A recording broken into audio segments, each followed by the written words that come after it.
building. You go all the way up to the fourth floor. By the end of it, you're pretty winded, right? You go for a run or something like that, you're definitely breathing harder by the end of it. So one of the things that we know is that we can alter not only the rate of our breath, but also the depth of our breath as well. You can take really deep breaths. Normal breathing, as we said, is really mostly the diaphragm and your internal intercostal muscles doing the work. But if you start using your external intercostals or your scalenes muscles and things like that, you can really, really bring a lot of air into your lungs. And then you can also use those normal exhalation is really reliant mostly on just the elastic recoil of those muscles. But you can also actively engage muscles to really push air out of your lungs, right? So you can actually exhale a lot more air than you normally can as well. And measuring the amount of air that you can bring in and out of your lungs and comparing it to the rest of the population can be a really helpful thing, because you might have things that limit how much air you can bring in and out of your lungs. So that's one of the things that we want to look at today, is how much air you can actually bring in and out of your lungs. The lab manual that I have uploaded for you guys has kind of an old part to it. The way that we used to measure this is using this little guy that you see right here. It's a little instrument. Oh, let me get one out.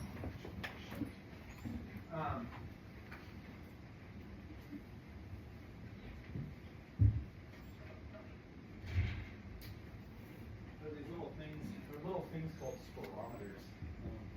And the way that these things work is, show it to you real quick. The way that these things work is that you have a little mouthpiece that you put on here that you blow into. And then when you blow into it, there's a little fan that measures, that turns, and then it measures the amount of air that you're moving through, right? So you can measure lung volumes and stuff. The problem is that the mouthpieces are literally just mouthpieces. And so, like, there's nothing like protecting, like, spit from getting inside of these and stuff. And by the end of the week, when we used to use these, after 200 A&P students had used them, like, it was all humid inside of here. I mean, it was gross. I'm not going to lie. And if you remember, in some ways, we literally just finished a global pandemic of a respiratory virus. We kind of decided that maybe these things weren't the best things to use anymore. So we don't use them anymore. The beginning of the lab still talks about them and kind of explains how to use them. But we aren't actually going to use them because gross. We don't need anybody getting sick in here. So what we are going to use, though, is we are going to use the BioPak system. So I'll explain a little bit more about that. But we actually have viral guards for those, so where the mouthpieces stay really clean. And you'll be the only person using your mouthpiece today. So we have more safety things in line for us to sort of use things. So we can measure them pretty simply. The instruments are pretty simple. A lot of this stuff is stuff you can largely ignore. We've rewritten the second part of the lab, though, to kind of be a little bit more updated. And this is where we're going to spend most of our time today, is on part D of this lab. Real quick, backing up, part C of the lab deals with the hemoglobin-oxygen dissociation curve, which is what we talked about this morning in lecture. It's not really lab-type stuff, but I tell you what, these are really good questions for lecture reviews. So definitely take the time to look at these, if nothing else. But part D is where we're going to spend most of our time today. So I wanted to kind of bring this up. And what we're going to be looking at is we're going to be looking at this thing. This is called a spirogram. This graph that we have right here is called a spirogram. And I wanted to kind of go through some of the aspects of what we have here, and I wanted to talk a little bit about what goes into a spirogram. We have two different things that we're going to be measuring. We have respiratory volumes, and we have respiratory capacities. Okay? Respiratory capacities are what we get when we add different volumes together. Okay? So a volume can be measured on its own. A capacity is the sum of two or more capacities. Does that make sense? Okay. And I'll show you what that looks like. So, our spirogram, you can see right here, is built on an axis. We have a y-axis, that's the lung volume, okay, or volume of air, I should say. Volume of air here on the y-axis.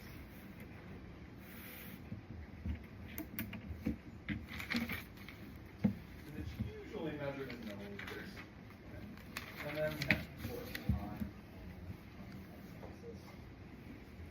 Okay. So, let's go ahead and imagine for a minute that you're just kind of sitting here breathing normal, right? Inhale, exhale, just normal, okay? Obviously, a lot less of an inhalation than you normally could do, a lot less of an exhalation than you could normally do, but you're just kind of breathing normal. That's an issue, just normal breath, normal breathing, okay? So, if we were to put that on the board, we did something that sort of looks like this. My pins are over here. Get something that looks like this, right? So we've got our just kind of inhalation right here, exhalation. Inhalation, exhalation. Right? The volume of air goes up, the volume of air goes down, up, down, so on and so forth. Right? Okay. We call that your tidal volume. So your normal quiet breathing is what we call your tidal volume. And you're going to have the opportunity again to measure that today. That's your tidal volume. But you know that you can bring in a lot more air than that, right? You can really get a deep breath, okay? And when you do that, we can inhale drastically more, get a maximum inhalation, right? All the way up here. Okay? So that maximum inhalation that you guys have, you can measure that here in a couple of different ways, but the volume that we associate with this goes from the top of your tidal volume, the top of your normal quiet breathing, all the way to the top of that maximum inhalation. So it goes up like this. Okay. This is called your inspiratory reserve volume.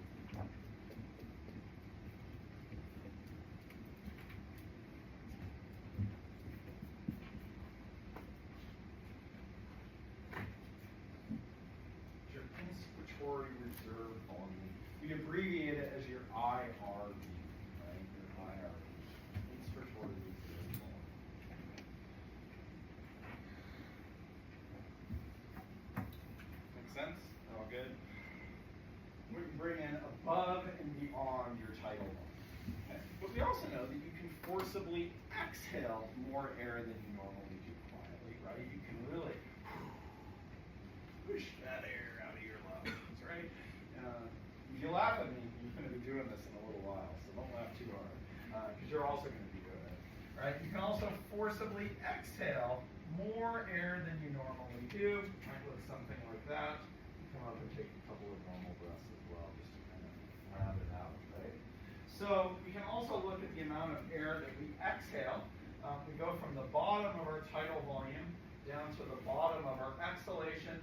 That's called, what do you think? If this is your inspiratory reserve volume, this is your expiratory reserve volume. Yeah, indeed it is, right?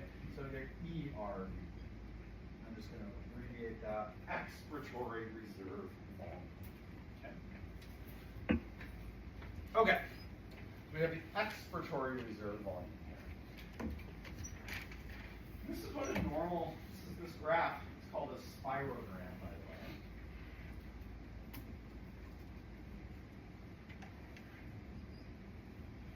If you've ever been to the doctor for maybe asthma or allergies or something like that, it's entirely likely that they took these same measurements on you when you went to the doctor. They might have had you breathe into something that would have taken these measurements. Not 100%, but it's likely. Okay? Because again, knowing these values and knowing how much air you can inhale, knowing how much air you can exhale, can tell us a lot about what might be going on, right? So we have that. So you probably have this done, like I said.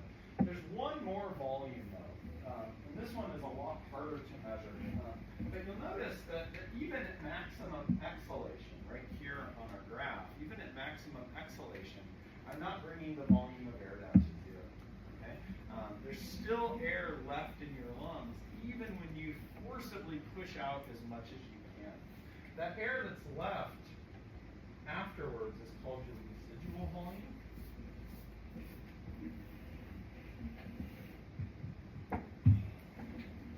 Alright, so again, even when I forcibly push out as much as I can push out, right? Remember, air movement in and out of your lungs is only happening because pressure gradients exist. When that air movement stops, it's just because the pressure gradient has gone away. It doesn't mean that my lungs are actually empty, okay? So the pressure gradient has gone away. So why can't I actually get the volume of air in my lungs down to zero? Is there any anatomical thing that might be blocking me from doing that? Like, what would I have to do to really, truly empty my lungs? What? Die.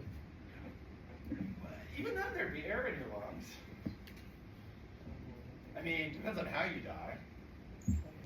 What would you have to do? Like, what would you really have to do? Like, think about this for a minute. Like, what would you have to do to really push all that air out of your lungs? Is there anything preventing you from doing that? I mean, besides living, as Christians so eloquently pointed out, right? But is there anything? What? Ribs? Okay, so yeah, so like you've got your lungs in your thoracic cavity. So you're not squashing your ribs you can't completely squash your thoracic cavity, so your ribs. What about the rings of cartilage that hold your airways open, right? Those rings of cartilage are holding your airway open, you're not pushing them flat. And then in your alveoli, you've got surfactant that's also holding those little tiny sacs open as well, right? So short of getting run over, you probably aren't going to be able to empty those lungs out. Although, and I got to tell you, okay, a crazy story. So I had a professor in college who told me this story. So it's not my story; it's a secondhand story, but it's worth telling. So speaking of getting run over, okay, he had told this story. So they had just moved into like a new build area, right? So like the house is brand new, so no blinds, no nothing. So when he had moved in, he had just gotten married, and his wife and stepson hadn't moved yet to come in. They were still working on leaving their house. So anyway, he said, the UPS truck is delivering stuff almost every day, right? Like blinds and stuff like that to the house, right? And one night he's out walking his dog, and he sees these kids in the neighborhood. He thinks to himself, those are about the same age as my stepson. I should go talk to him. So he starts talking to these kids in the neighborhood that are running feral in a pack, like neighborhood kids tend to do. And he's talking to them, and one of them says, Tommy got run over by the UPS truck. And he says, what? And he said, Tommy got run over by the UPS truck. He said, excuse me, what? And this kid, like this 8-year-old kid, like lifts his shirt up, and there's like tire tracks going across his chest. He's like, well, that's strange. And then the kids like run off and whatever. Well, fast forward a couple of days, he meets Tommy's parents, like at a neighborhood barbecue or something like that. And he said, so I gotta ask, did your kid get run over by a UPS truck? And they said, yeah, he did. They said, in fact, the UPS driver was leaving your house when it happened. The UPS driver had delivered blinds to his house, and she pulled into the driveway when she did that, and ran the blinds up to the door and got back in. At that moment, this kid is going down the street on his skateboard, like on his stomach, right? Like Superman, right? She didn't see him. She's backing out of the driveway. She hears, boom, boom, and she's like, what did I just hit? So instead of getting out to look, she puts the UPS truck in drive and goes back over him a second time. And I wouldn't, and it's a new build, it's a new construction, right? So like there's people like construction workers and stuff like that. They all see it happen, they run over. Here's the craziest part of the story. The kid is fine. There's no broken bones, there's no internal bleeding, there's no nothing. The kid is perfectly fine. Like nothing wrong with him, except he had tire tracks going across his chest because he got run over twice by a UPS truck. And I wouldn't tell the story. I wouldn't laugh about it if anything bad had happened. I really promise I wouldn't. But it's remarkable that nothing happened to this kid. Like fine. They rush into the emergency room, they do all the tests, fine. The kid is perfectly fine. It's remarkable. I don't know. It's a miracle, right? A UPS miracle. But anyway, I think about little Tommy. When I think about residual volume in the lungs, I think about little Tommy a lot. And I think they probably got that air out of his lungs when that UPS truck ran over. So that's what I think. Anyway, that's residual volume. Unless you run over somebody with the UPS truck, you're not getting that residual volume. We can't actually measure it because we can't do it safely, so we usually have to estimate residual volume. It's not something that we can measure. We know it's there. We know we don't empty our lungs out. We have to measure. Crazy story, man. Tommy from Wyoming. I wonder where that kid is these days. Of course, it's from Wyoming. He's probably sitting in a community college A&P class, and he's got a professor telling a story about him. He's like, it's me! I was that kid.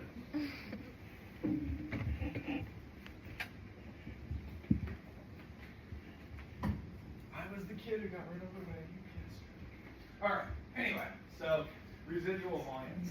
So we have 4 volumes then, right? We have our residual volume, which we can't actually measure. We just have to estimate. We have your tidal volume, which we measure during normal quiet breathing. And then we have what's above and beyond that, our inspiratory reserve volume. And then our, what I guess below and beyond that, our expiratory reserve volume. Okay.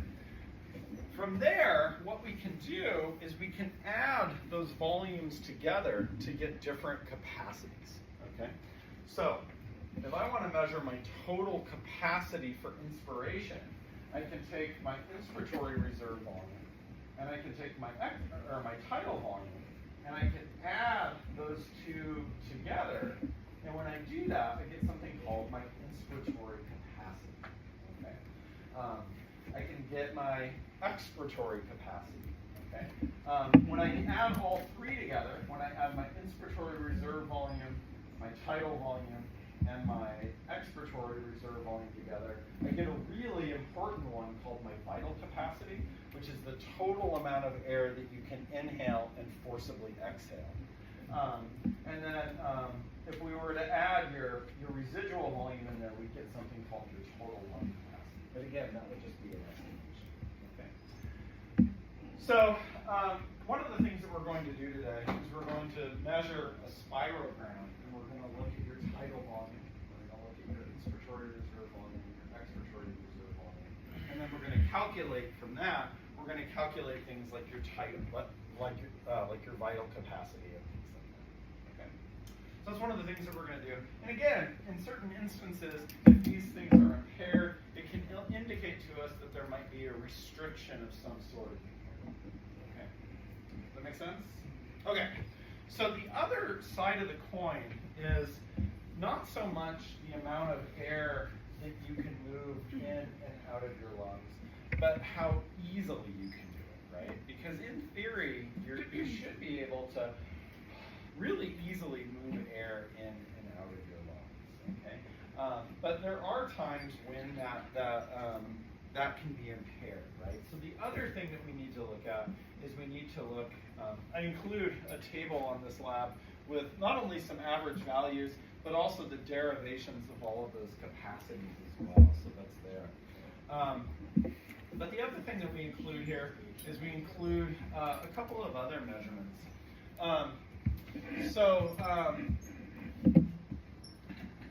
Your vital capacity is that total amount of air that you can inhale and exhale. If I ask you to do that as fast as you can, we call it your force vital capacity. You're pushing out as hard as you can, it's your force vital capacity. There are some kind of measurements that we can take within that can also tell us how easily you're moving that air in and out of your lungs. And that variable that we take is called your forced expiratory volume. And you'll see that there's that little subscript 1 right there. That little subscript 1 tells us that 1 second how much air can you move out of your lungs, right? Because if I want to push air out of my lungs, right, really hard and fast, I should be able to almost completely empty my lungs in 1 second. If I can't, there might be a little bit of a So I'm looking at the total amount of air that I can move, and then essentially I'm looking at what percentage of that am I getting out in 1 second, or what percentage am I getting out in 2 seconds or 3 seconds. And you guys are going to have the opportunity to measure that on yourselves. Okay. So the ratio of those two numbers can tell us an awful lot about different types of pulmonary disorders, right? Again, you should be able to move most of the air out of your lungs in a very short period of time.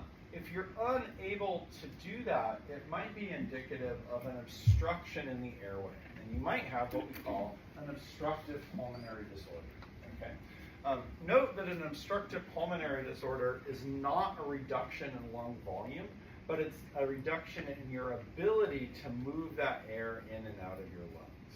Okay. So really common ones are things like asthma. That's a great example of an obstructive pulmonary disorder. And in asthma, the airway gets obstructed because the airway constricts. Okay, right? That's what it does. We have what we call bronchoconstriction in an asthma attack. And if you've ever had an asthma attack, you know how difficult it can be when your airway constricts, right? It can be really difficult to breathe when your airway constricts. You guys remember Poiseuille's law from the cardiovascular system? It describes resistance to blood flow through the blood vessels. Remember that when we decrease the diameter, resistance goes up. It applies to our airways as well, right? Poiseuille's law applies to our airways. And when the diameter of our airways gets smaller, the resistance to airflow goes up, and that's an obstructive pulmonary disorder. Okay? Now, asthma is an example of an obstructive pulmonary disorder that usually responds to drugs, right? Like you can take a bronchodilator to cause those bronchioles to relax, and they go back to a larger diameter, and that should alleviate your symptoms. There are obstructive pulmonary disorders, though, like emphysema is another really good example of one that can usually come from smoking for a long period of time. That one doesn't respond to drugs, but we have this kind of permanently closed off airway that is an obstruction to airflow. Okay. So if an obstructive pulmonary disorder doesn't respond to medication, it's called a chronic obstructive pulmonary disorder or a COPD. Okay. The other thing that we can see is called a restrictive pulmonary disorder. Screen that just a little bit. The other thing that we can see is we can see a restrictive pulmonary disorder. And in restrictive pulmonary disorders, there actually is a loss of lung volume. So we can actually see vital capacity shrinking in restrictive pulmonary disorders. Those can be from fibroid tumors in the lungs. If your lung is filling up with tumors, it's not filling up with air, and you have a reduction in lung volume, right? We can see it in pulmonary edema, okay? If the lung is filling up with fluid, that's taking away air volume, and we can see that happening as well. And then another one is actually obesity, right? Because if you are pressing on the lungs from fat deposits, what can happen is that you're actually causing the lung to collapse a little bit, and that would take away air volume. So the ability to move air in and out of your lungs might not be affected, but the actual volume can be small, right? So that can happen. It's also not terribly uncommon to see patients with both of these things at once, both an obstructive and a restrictive pulmonary disorder at once. You guys are almost certainly going to see these. We can see an example would be, if you have a heavy smoker who also has fibroid tumors in their lungs, that person probably has emphysema, a chronic obstructive pulmonary disorder, and then those fibroid tumors would be a restriction to their lung volume as well. Okay, and that's almost certainly something that you're going to see. I can almost guarantee.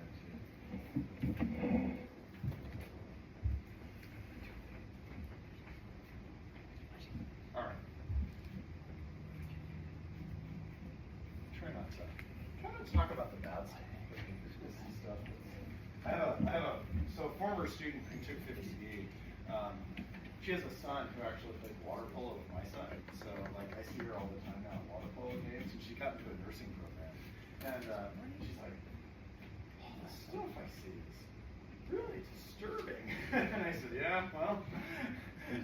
unfortunately we don't see people when they're healthy. That kind of isn't good. So anyway, what we want to do today is we want to look at a normal spirogram, and then we want to look at your ability to move that air in and out of your lungs. So we're going to take a few different measurements today. I'm going to hand out some things to you guys. Don't freak out. These things are thick, but don't be alarmed. There's a lot of pages here to be careful.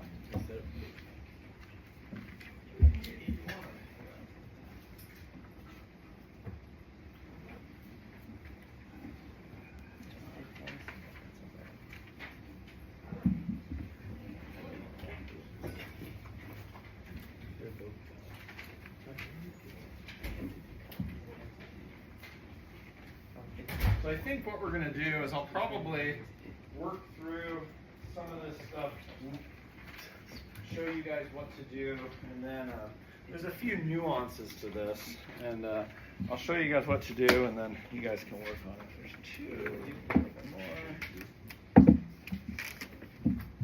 Thank you.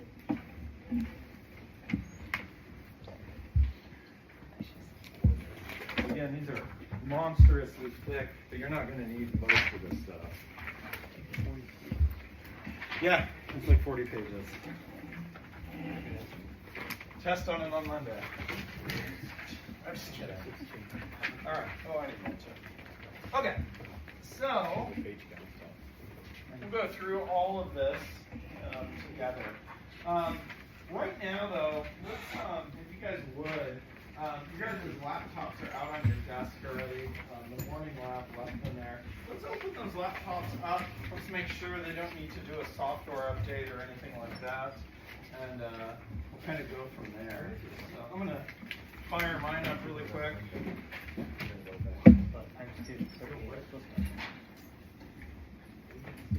I just asked the class this morning to close them, so you should be able to log in as a guest pretty easily. Come up here. Notice slight foot and ankle swelling that's gotten worse over the last few months.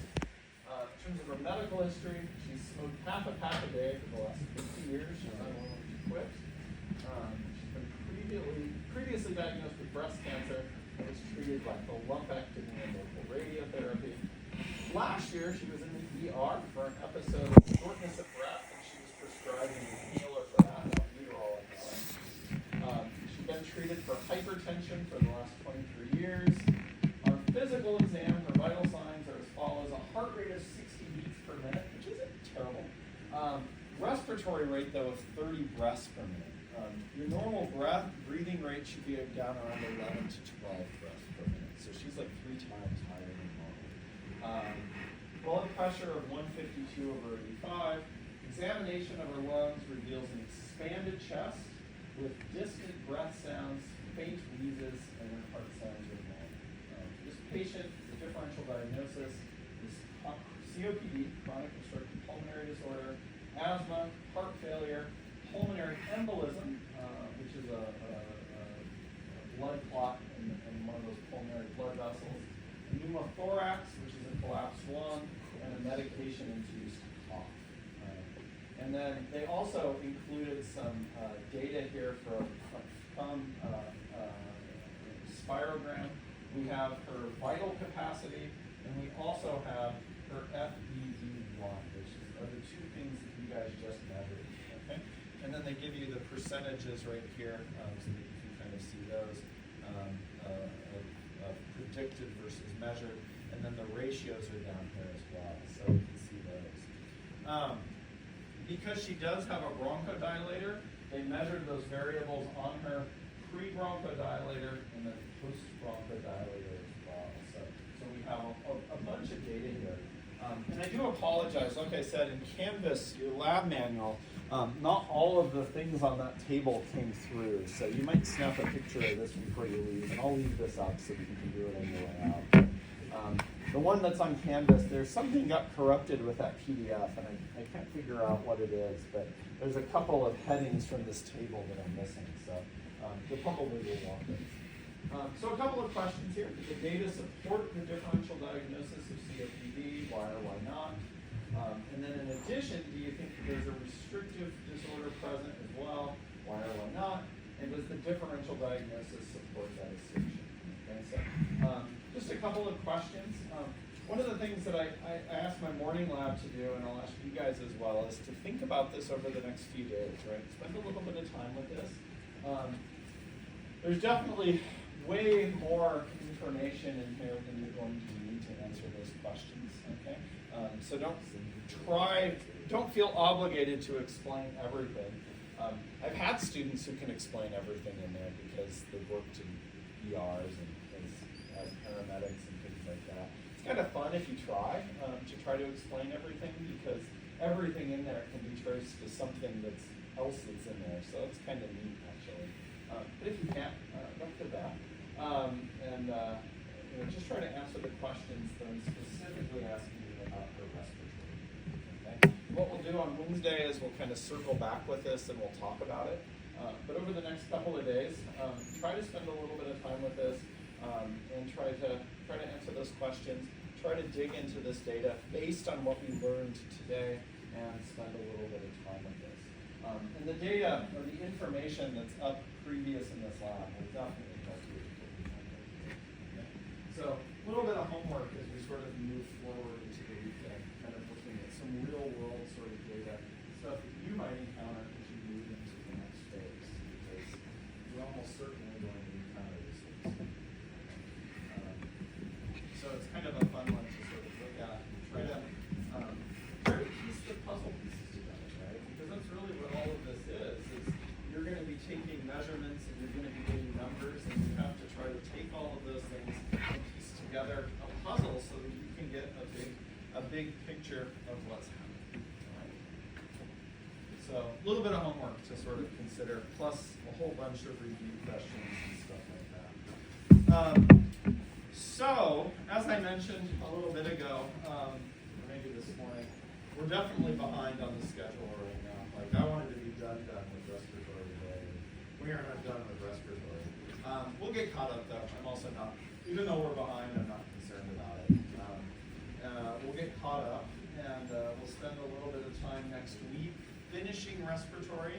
I do have some hemoglobin stuff I want to finish lecturing about. Lab-wise, we're pretty done, but I got to get that lecture finished so that I can have all the information we need. And then we'll start renal next week. Who's your next test? You tell us. Huh? I think it is. Let me look. Let's look at your next test date. I just want to make sure I got to work this out in my head too. Yeah, that's the point. I'm trying to keep these. Yeah, that's what I'm saying.